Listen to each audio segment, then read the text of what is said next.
nandito pa rin po tayo sa may area ng lalawigan ng Bulacan sa may San Jose del Monte City. Good morning mga boss, at ngayon naman pong araw na ito ay titignan po natin yung pong mga presyo na ating po mga gulay. At ito po, na kung makikita natin, ito po, tatanong natin kung nasa magkano na po ang presyo na yan. Nay, magandang umaga po.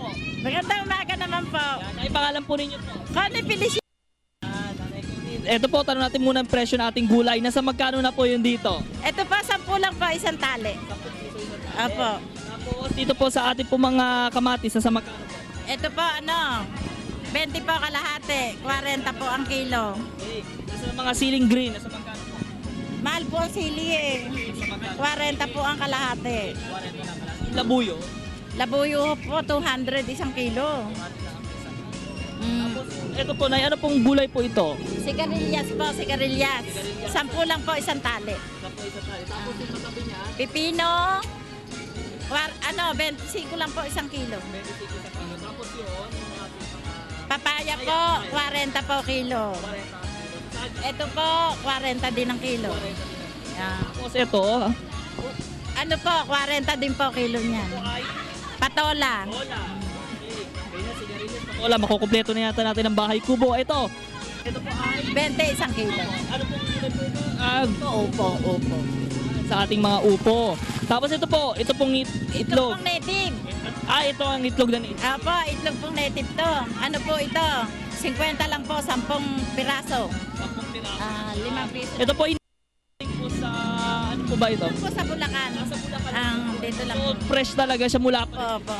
Dito lang po sa Bulacan. Tapos siyempre, dito yung napapansin natin kanina, ito po ay mga Suso po ito. Ito po nanggagaling na Isabela.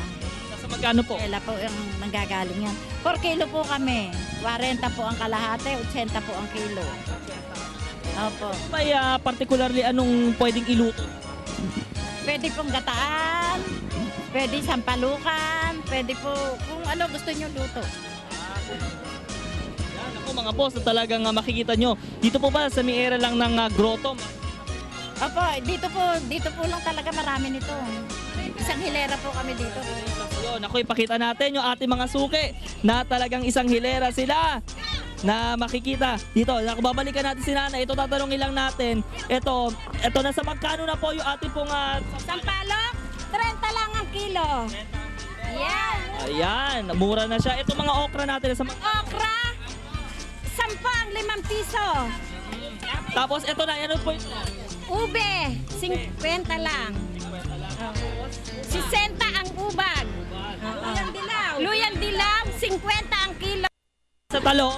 Ang talong, 30 ang kilo. Napakababa naman. Napakababa na ho yun. Ang masasabi ko ho, ang papati ho na mamimili namin. Ayan o, dumadating.